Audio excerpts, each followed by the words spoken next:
न्यायिक कार्रवाई के दौरान बालक की भावना या मर्यादाओं को ठेस पहुंचाने वाला कोई भी प्रश्न नहीं पूछा जाएगा। और क्षतिपूर्ति प्राप्त करने का उस बालक को अधिकार है। सहज या मैत्रीपूर्ण वातावरण प्राप्त करने का अधिकार है। कार्रवाई वह कमरे में करवाने का अधिकार है। फिर है, यदि एक बालक अन्य बालकों के साथ लैंगिक अपराधों में दोषी है तो न्यायिक कार्रवाई किशोर न्यायिक बोर्ड के द्वारा की जाएगी।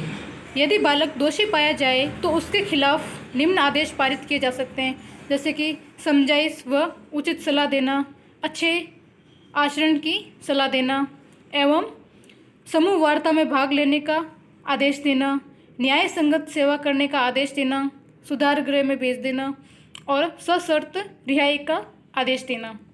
फिर है, अधिनियम में उल्लेखित संस्थाएं एवं उनका दायित्व। बाल कल्याण संस्था, इसका क्या दायित्व है कि सूचना प्राप्त होते ही बालक का संज्ञान लेना एवं बालकों को ग्रहण करना।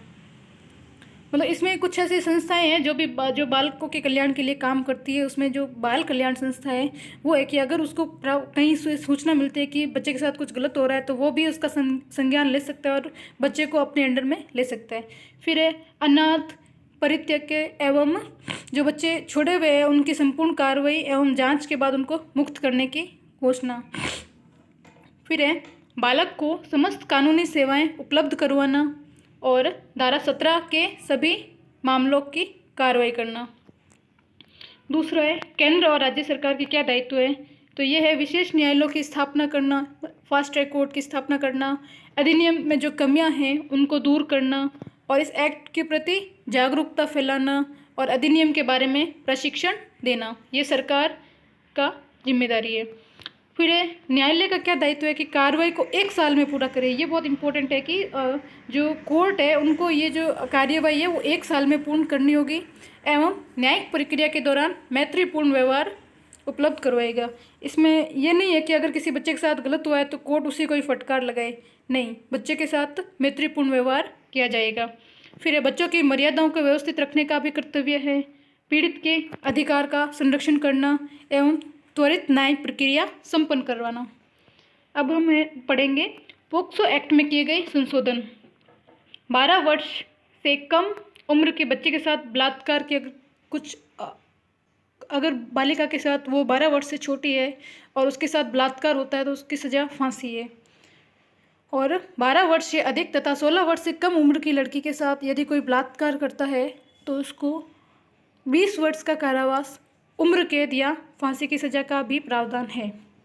तो ये आपको ध्यान रखना है कि अगर बच्ची 12 साल से छोटी है और उसके साथ कोई बलात्कार करता है, रेप करता है तो उसकी सज़ा फांसी है। और 12 वर्ष से अधिक है या 12 से 16 वर्ष के बीच है तो कोर्ट डिसाइड करेगा कि उसको 20 वर्ष की जेल करनी है या उम्र कैद देनी है या फांसी देनी है। लेकिन 12 वर्ष से कम है तो उसकी सज़ा फांसी ही है। फिर है अपराध की श्रेणियाँ।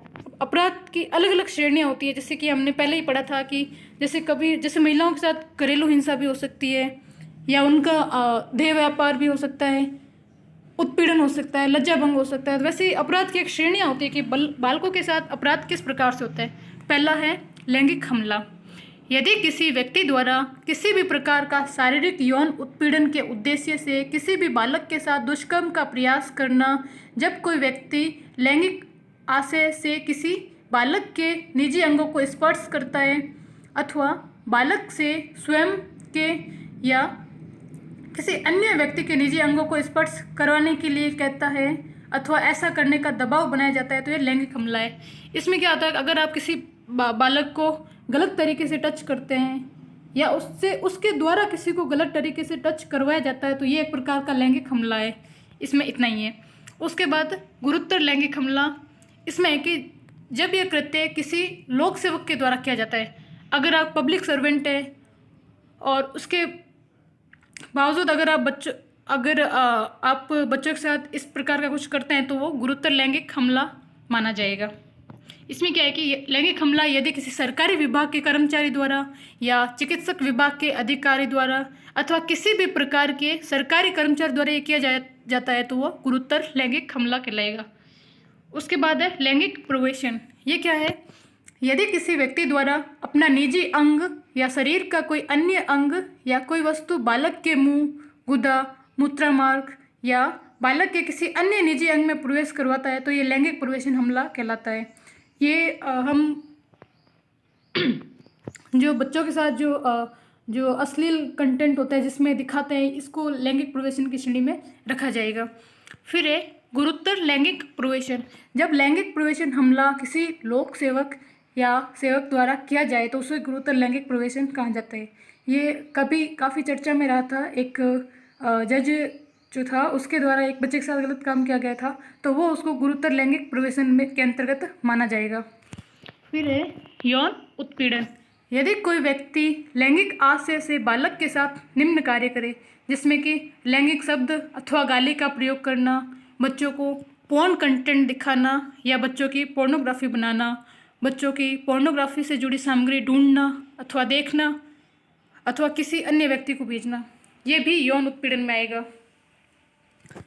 इसमें अगर आप कोई पोर्न कंटेंट देख रहे हो वो भी, और अगर आप किसी पोर्न कंटेंट किसी और को दिखा रहे हो या उससे जुड़ी सामग्री ढूंढ रहे हो या बच्चों को पोर्न दिखा रहे हो या बच्चों की पोर्नोग्राफी बना रहे हो या उनको इस तरह से इतनी भद्दी गालियाँ देना जिसमें लैंगिक जो शब्द है उसका इस्तेमाल हो, ये सब यौन उत्पीड़न में आएगा। उसके बाद चौथा है किसी सामाजिक नेटवर्क पर बच्चों को लैंगिक आशय से प्रदर्शित करना। एक शो पीस की तरह जो अंग प्रदर्शन होता है बच्चों का वो करवाना सामाजिक नेटवर्क पर, यह भी लैंगिक अपराध की श्रेणी में आएगा। किसी बालक की जननेंद्रियों का प्रदर्शन करना, किसी बालक का अशोभनीय या अश्लील प्रदर्शन करना, किसी बालक का उपयोग वास्तविक या नकली लैंगिक कार्यों में प्रवेशन या उसके बिना। उसके बाद है अश्लील प्रयोजन के लिए बच्चों का इस्तेमाल करना। ये सब लैंगिक अपराध की श्रेणी में आएंगे। हम देखते हैं कि कई हॉस्पिटल्स के ऐड में बच्चों को दिखाया जाता है या उनके जैसे कोई टेस्ट ट्यूब बेबी को दिखाया जाता है तो उसको बच्चे को पूर्ण निर्वस्त्र नहीं दिखाया जा सकता। अगर कोई ऐसा भी करता है तो वो भी अपराध की श्रेणी में आएगा। उसके बाद है RT 2009 राइट टू एजुकेशन 2009। इसमें क्या है बच्चों के संबंधित प्रावधान। इसका जो पूरा नाम है वो है निःशुल्क एवं अनिवार्य बाल शिक्षा एक्ट 2009। अब है कि इसको क्यों लाए, इसको लागू क्यों किया गया, तो हम ये पढ़ेंगे। 6 से 14 वर्ष के बच्चों को निःशुल्क शिक्षा देने के लिए ये प्रावधान लाया गया था एवं 14 वर्ष से कम आयु के बच्चों को निःशुल्क शिक्षा देने के लिए मौलिक अधिकार की व्यवहारिक क्रियान्विति के लिए। तीसरा है 14 वर्ष से कम आयु के बच्चों को निजी स्कूल में निःशुल्क शिक्षा देने के लिए। इसकी कुछ हिस्ट्री है वो हम देखेंगे कि 1870 में इंग्लैंड ने निःशुल्क एवं अनिवार्य शिक्षा को लागू किया गया था सबसे पहले इंग्लैंड में, और ये विश्व का पहला देश है जिसने ये एक्ट लागू किया गया था। फिर 1960 में बड़ौदा रियासत के शासक सियाजी गायकवाड़ ने अपनी रियासत में निःशुल्क एवं अनिवार्य शिक्षा का आयोजन किया गया था। यह भारत में पहला प्रयास था।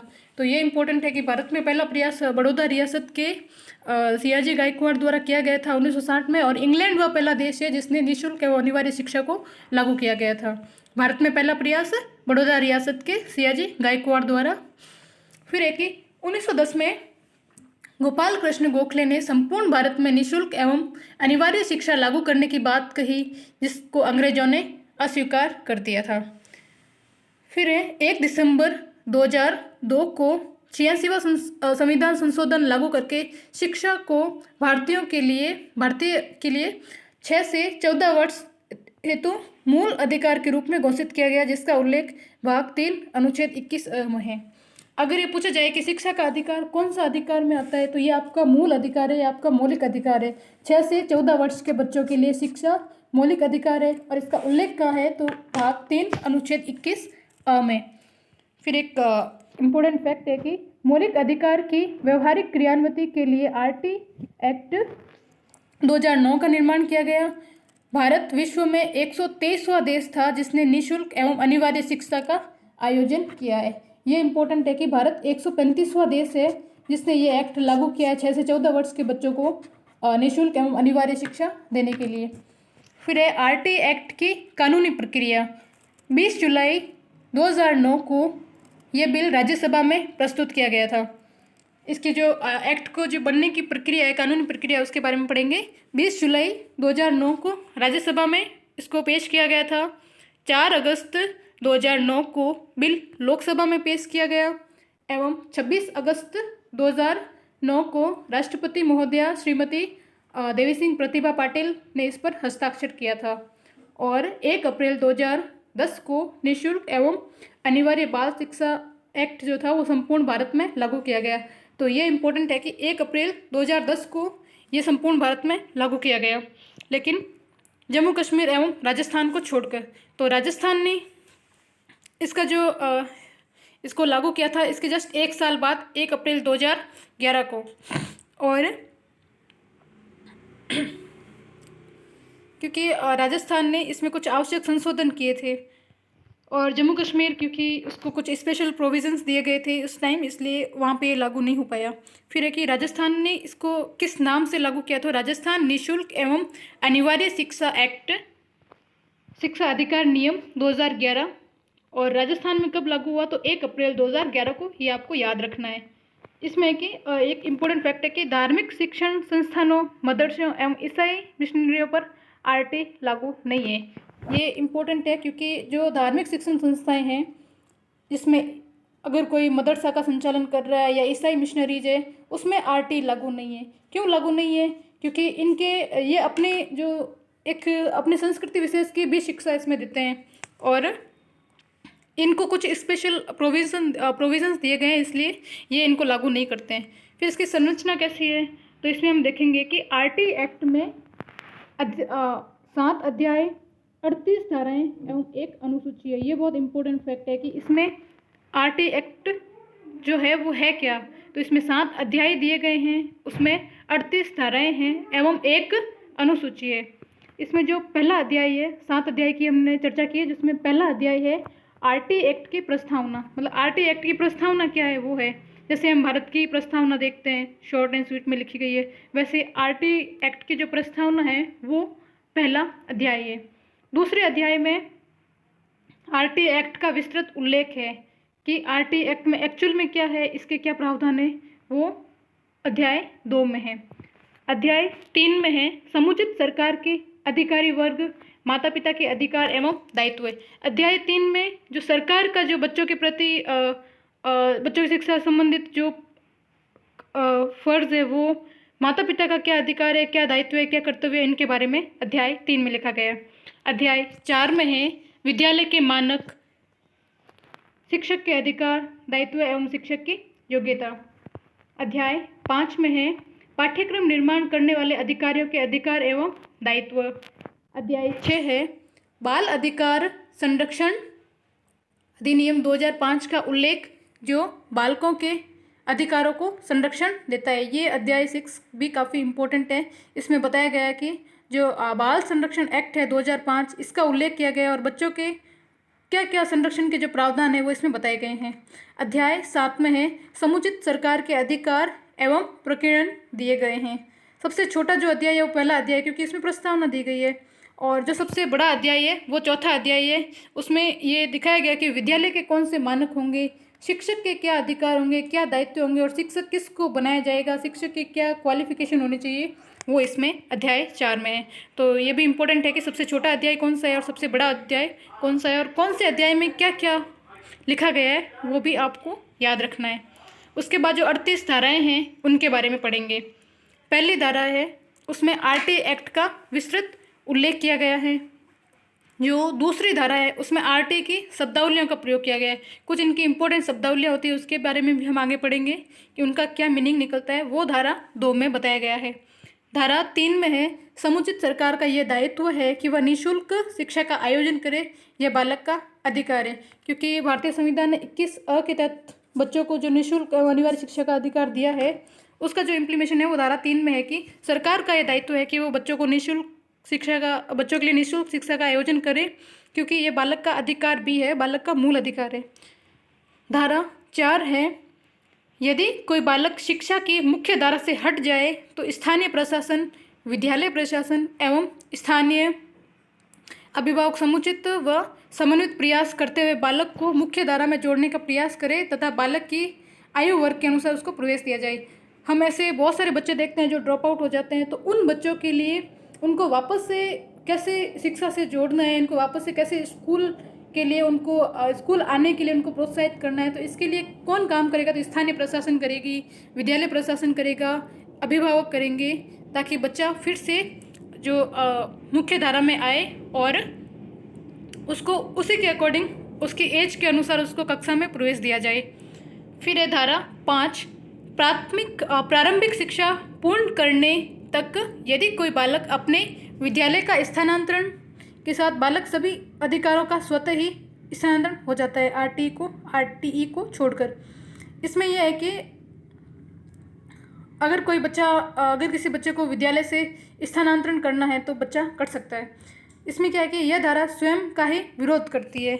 स्वयं का विरोध कैसे करती है कि आप अगर कोई बच्चा चाहे कि मुझे इस स्कूल से नहीं पढ़ना है, मुझे टीसी चाहिए, तो टीसी स्कूल को देनी होगी, स्कूल वाले टीसी देने के लिए मना नहीं कर सकते। तो ये ऑटोमेटिक है कि आप एक तो बच्चों को बोल रहे हो कि आप स्कूल आओ, उनके लिए उसको मुख्य धारा से जोड़ने का प्रयास कर रहे हैं, लेकिन दूसरी ओर ये है कि अगर बच्चा टीसी मांगे तो उसको दे सकते हो। तो ये इंपॉर्टेंट है कि कौन सी धारा अपने स्वयं का ही विरोध करती है, तो धारा 5 अपने स्वयं का ही विरोध करती है। फिर है धारा 8, समुचित सरकार का दायित्व है कि वह संपूर्ण अधिनियम को लागू करे। धारा 8 में दिया गया है कि जो भी इस अधिनियम में जो प्रावधान है उसको पूर्णतः से रूप से लागू करें। धारा 9 है समुचित सरकार के अधिकारी वर्ग के अधिकार एवं दायित्व का उल्लेख। इसमें सरकार का दायित्व, जो सरकार के अधिकारी वर्ग है उनके अधिकार एवं दायित्वों का उल्लेख है। धारा 10 है, उसमें माता पिता के अधिकार एवं दायित्व है। माता पिता का अधिकार क्या होगा कि वो बच्चों को स्कूल भेजे, अगर बच्चों को कोई बच्चों से शिक्षा से संबंधित अगर उनको रुकावट का कोई प्रयास कर रहा है तो उसको विरोध करे, एवं जो माता पिता का बच्चों के एजुकेशन के प्रति जो दायित्व है वो निभाए। धारा 11 है, 1 से 5 आयु वर्ग के जो बच्चे हैं उनके बचपन की देखभाल की जिम्मेदारी सरकार की होगी। ये भी इम्पोर्टेंट है। धारा जो 12 है वो है निजी शिक्षण संस्थानों को आदेशित करती है कि वह अपने विद्यालय की कक्षा प्रथम की कुल छात्रा के 25% सीटों पर निर्धन वर्ग के बच्चों हेतु आरक्षण प्रदान करेगी, न कि विद्यालय की कुल छात्र संख्या पर आरक्षण दिया जाएगा। आरक्षण 8 वर्षों के लिए लागू होगा, और किन बच्चों पर? तो 6 से 14 वर्ष के आयु वर्ग के बच्चों पर। यह है कि इसमें एक बहुत इम्पोर्टेंट फैक्ट है कि एक तो कक्षा स्तर एवं एक है विद्यालय स्तर। तो जो बच्चों की जो आरक्षण जो दिया जाता है कि 25% बीपीएल बच्चों के लिए, वो एक कक्षा के बच्चों को देखा जाएगा। अगर एक कक्षा में 100 बच्चे हैं तो उसके जो 25% बच्चे होंगे वो बीपीएल होंगे ही होंगे। विद्यालय का नहीं है कि अगर विद्यालय में 100 बच्चे पढ़ रहे हैं तो उसका 25% आरक्षण दिया जाए, नहीं। कक्षा में जो बच्चे हैं, छात्र हैं, उनकी 25% सीटें बीपीएल बच्चों के लिए होगी। फिर एक इम्पोर्टेंट फैक्ट है कि एक बार आरक्षण का लाभ छोड़ देने पर दोबारा आरक्षण प्राप्त नहीं होगा। यदि कोई विद्यालय संगठन एलकेजी, यूकेजी तथा प्रेप जैसी कार्यक्रमों का आयोजन करता है तो यह आरक्षण 5 से 11 वर्ष तक तथा कक्षा 5 तक मिलेगा। यह भी इम्पोर्टेंट है कि हम देखते हैं कि कई इंग्लिश मीडियम स्कूल में एलकेजी, यूकेजी एवं प्रेप जैसी बच्चों को, ताकि वो बच्चे स्कूल आने के लिए मोटिवेट हो, वो ऐसे कार्यक्रम संचालित करता है। तो उसमें आरक्षण की जो सीमा होगी बच्चों की वो है 3 से 11 वर्ष, और कक्षा 5 तक उनको आरक्षण मिलेगा। लेकिन अगर आप एक बार आरक्षण का लाभ नहीं लेते हैं, छोड़ देते हैं, तो आपको दोबारा आरक्षण नहीं दिया जाएगा। फिर दूसरा है, आरक्षण के बदले में सरकार विद्यालयों को पुनर्भरण राशि प्रदान करेगी। अब यह है कि कोई बच्चा अगर इससे छूट जाता है, बीपीएल बच्चा, लेकिन वो अगर स्कूल की फ़ी अफोर्ड नहीं कर पाता है, तो सरकार क्या करेगी? विद्यालयों को उसको राशि प्रदान करेगी, बच्चे की जो फीस लगती है वो।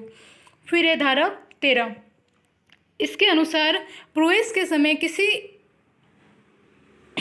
भी प्रकार का प्रवेश शुल्क या शिक्षक शुल्क नहीं लिया जाएगा। हम जो डोनेशन देखते हैं, कई स्कूलों में हम डोनेशन दे के बच्चों का एडमिशन करवाते हैं, या गलत तरीके से बच्चों का एडमिशन करवाते हैं, ताकि ऐसी और प्रतिष्ठित स्कूलों में वो बहुत गलत है। आप कोई भी प्रवेश परीक्षा या प्रवेश शुल्क बच्चों से नहीं ले सकते। धारा 13 है, उसमें अधिनियम को निःशुल्क बनाती है। फिर है धारा 14, प्रवेश के समय बालक से आवश्यक प्रमाण पत्रों की मांग नहीं की जाएगी। अगर आप बच्चे का एडमिशन दिला रहे हैं किसी स्कूल में तो आपके लिए बाध्य नहीं है कि आप कोई प्रमाण पत्र लेके आएँ। ये धारा 14 में इसका प्रावधान है। धारा 15 है, प्रवेश की अंतिम तिथि 3 सितंबर है, लेकिन फिर भी बालक को वर्ष पर्यंत प्रवेश दिया जाएगा। ये इसमें बच्चों को काफ़ी फ्रीडम दी गई है कि हम स्कूलों में देखते हैं कि 3 सितंबर लास्ट डेट होती है स्कूल में एनरोल होने की, लेकिन किसी भी बालक को वर्ष पर्यंत प्रवेश दिया जाएगा। ये धारा 15 के अकॉर्डिंग है। फिर है धारा 16, बालक को किसी भी स्तर पर रोका नहीं जाएगा, उसका ठहराव या अवरोहण नहीं किया जाएगा, अर्थात फेल भी नहीं कर सकते। ये भी धारा बहुत इम्पोर्टेंट है कि बच्चों को फेल नहीं किया जाएगा, उनका ठहराव या अवरोहण भी नहीं किया जाएगा, उनको बैक भी नहीं दी जाएगी। फिर है धारा 17, बालक का शारीरिक व मानसिक शोषण नहीं किया जाएगा। यह जो धारा है इसको गोल्डन धारा भी बोलते हैं 17 को, कि आप बच्चे के साथ किसी प्रकार के शारीरिक या मानसिक शोषण नहीं कर सकते, आप बच्चों को मार नहीं सकते, बच्चों को डांट नहीं सकते। धारा 17 के अकॉर्डिंग है। और ये धारा 17 इंपॉर्टेंट है क्योंकि इसको गोल्डन धारा, बच्चों के लिए जो गोल्डन है धारा भी इसको कही गई है। फिर नेक्स्ट है 21, प्रत्येक विद्यालय में SMC यानी कि स्कूल मैनेजमेंट कमेटी बनाई जाएगी, इसका गठन किया जाएगा। ये भी बहुत इंपॉर्टेंट है कि कौन से धारा के अकॉर्डिंग स्कूल मैनेजमेंट कमेटी बनाई जाएगी, तो ये है धारा 21 के अकॉर्डिंग। इसमें स्कूल के कुछ टीचर्स होंगे एवं जो प्रबंधन समिति है इसमें कुछ अभिभावकों को भी इसमें शामिल किया जाएगा, जिसमें महिला सदस्य भी अनिवार्यता होती है। धारा 22 है, जो SMC है वो विद्यालय विकास योजनाओं का निर्माण करेगी। धारा 24 में शिक्षक के दायित्व दिए गए हैं। धारा 25 में छात्र शिक्षक अनुपात बताया गया है कि ये काफ़ी हालांकि इम्पोर्टेंट तो है, लेकिन आप पढ़ सकते हो कि कक्षा 1 से कक्षा 5 तक जो स्कूल जो टीचर और स्टूडेंट का रेशियो है वो रहेगा 40:1। 40 बच्चों पे 1 टीचर होगा, और अगर 35 बच्चे हैं तो उस पर भी 1 होगा। उसके बाद नेक्स्ट है धारा 23, इसमें शिक्षक के अधिकार एवं शिक्षक की योग्यता। शिक्षक के अधिकार क्या है, शिक्षक की योग्यता क्या है, जो उसमें धारा 23 में बताया गया है। जैसे कि अभी B.Ed हो गई, BSTC हो गई, अगर आप टीचर बनना चाहते हैं या इस को प्राप्त करना चाहते हैं तो आपके पास न्यूनतम क्वालिफिकेशन ये होनी चाहिए धारा 23 के अनुसार। फिर है धारा 26, किसी भी विद्यालय में 10 से अधिक शिक्षक पद रिक्त नहीं हो सकते, 10% से अधिक शिक्षक पद रिक्त नहीं हो सकते। और हमने देखा था कि राजस्थान ने इसको लागू करने में 1 साल का टाइम लगा दिया था। 1 अप्रैल 2011 को लागू किया गया था, 10 को लागू नहीं किया, 2010 में लागू नहीं किया गया, क्योंकि इस अधिनियम ये जो प्रावधान था इसके अकॉर्डिंग ही राजस्थान की जो सरकार है वो फुलफिल नहीं कर पाई थी कि 10% से अधिक पद शिक्षक खाली हो, और इसमें प्रावधान है कि 10% से अधिक शिक्षक पद खाली नहीं हो सकते। फिर है धारा 30, इसमें है कि प्रारंभिक शिक्षा पूर्ण करने तथा प्रारंभिक शिक्षा पूर्ण करने तक परीक्षाओं का आयोजन नहीं किया जाएगा। ये भी काफ़ी इम्पोर्टेंट है। फिर है धारा 31, बालक के अधिकार हनन के संबंध में शिकायत की प्राप्ति।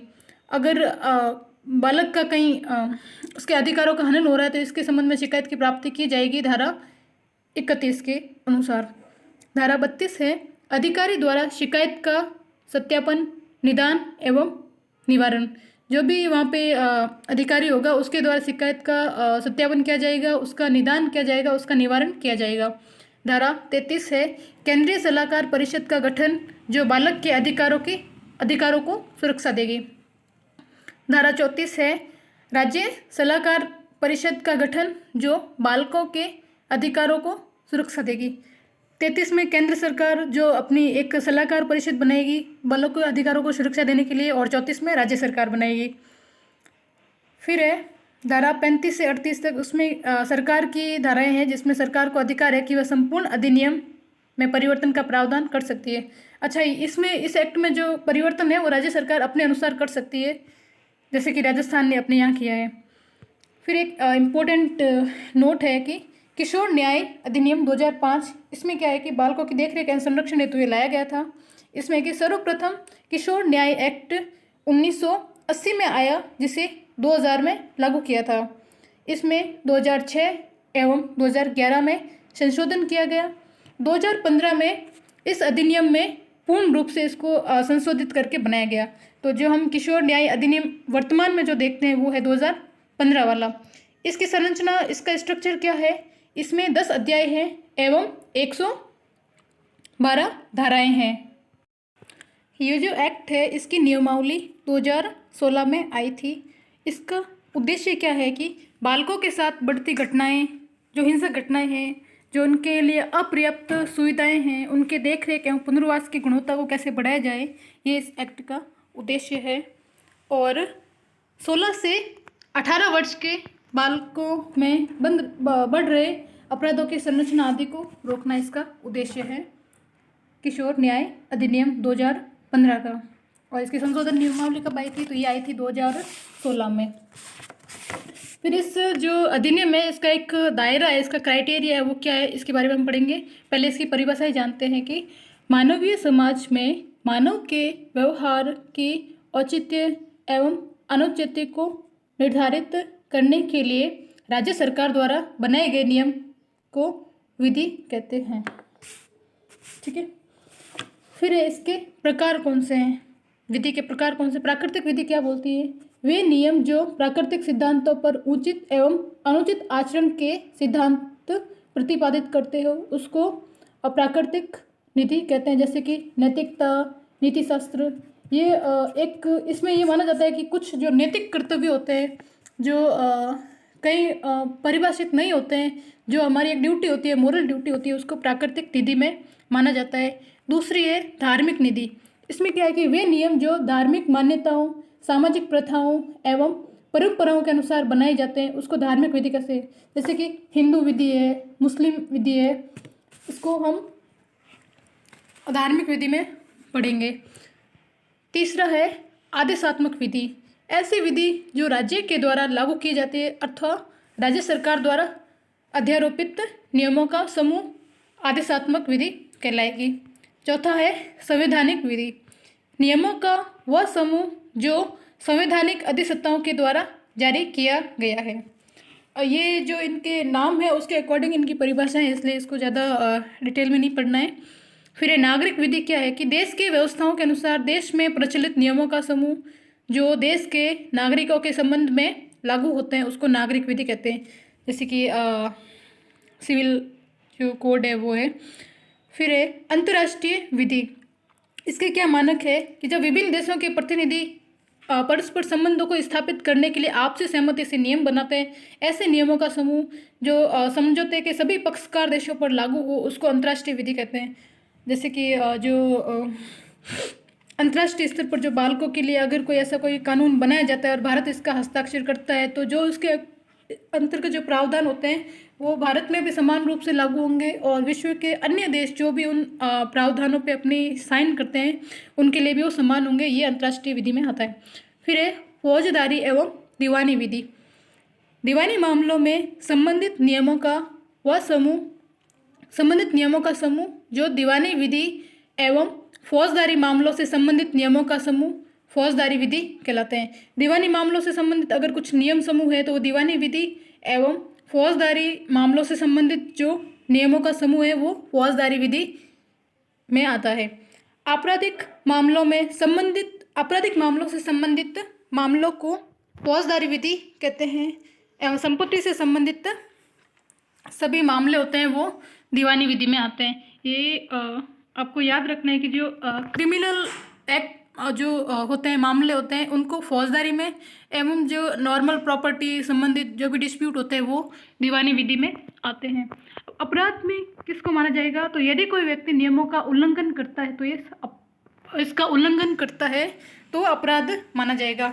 इसमें यह भी है कि कुछ ऐसे विधि होते हैं जो एक सामाजिक मान्यता द्वारा, सामाजिक संगठनों द्वारा, पुलिस प्रशासन द्वारा, राज्य प्रशासन द्वारा जो भी नियम कुछ बनाए जाते हैं अगर उनका हम उल्लंघन करते हैं तो वो अपराध की श्रेणी में आता है। चाहे वह सामाजिक नियम हो, चाहे संवैधानिक कानून हो, नियम को तोड़ना अपराध कहलाता है, मैंने आपको पहले भी बताया था। फिर अपराध का रिकॉर्ड कौन रखता है, तो ये रखता है NCRB, national crime record bureau. राष्ट्रीय आपराधिक रिकॉर्ड ब्यूरो है, वो अपराध का रिकॉर्ड रखता है और ये हमेशा गृह मंत्रालय के अधीन कार्य करता है। ये बहुत इंपॉर्टेंट है कि NCRB हमेशा गृह मंत्रालय के अधीन कार्य करता है। इसका जो मंत्रालय है वो इसका जो काम है वो गृह मंत्रालय विभाग है, वो देखता है। इसके वर्तमान महानिदेशक आर वर्मा है और इसका मुख्यालय कहाँ है, दिल्ली है। ये इम्पोर्टेंट फैक्ट है कि राष्ट्रीय आपराधिक रिकॉर्ड ब्यूरो है वो कौन रखता है, तो ये गृह मंत्रालय के अधीन आता है, ये उसके अधीन कार्य करता है। फिर हम कुछ विधि देखते हैं, कुछ कानून देखते हैं। इसमें है कि घरेलू हिंसा अधिनियम 2005, दूसरा है यौन उत्पीड़न अधिनियम 2013, गर्भ चिकित्सक समापन अधिनियम 1971, जन्म से पूर्व लिंग प्रशिक्षण अधिनियम 1994, अनैतिक व्यापार अधिनियम 1956, दहेज निषेध अधिनियम 1961, हिंदू विवाह विधि अधिनियम 1955, महिला शिष्ट प्रतिस्पर्ध अधिनियम 1986 एवं महिलाओं से संबंधित जो IPC की धाराएं हैं उसके बारे में हम पढ़ेंगे। अब इसका स्क्रीनशॉट ले सकते हैं। कभी कभी सीधा इनके जो सन है वही पूछ लिए जाते हैं कि कौन सा एक्ट कब बनाया गया था, तो ये आपको याद रखना है। और बाल विधि में क्या आएगा, पोक्सो एक्ट 2012, बाल विवाह निषेध एक्ट 2006, बाल श्रम अधिनियम 2016, किशोर न्यास अधिनियम 2015, RT एक्ट 2009 एवं बच्चों से संबंधित जो IPC में धारा है उसके बारे में हम नेक्स्ट क्लास में हम इसके बारे में डिटेल से अध्ययन करेंगे। आज के लिए इतना ही। Thank you so much.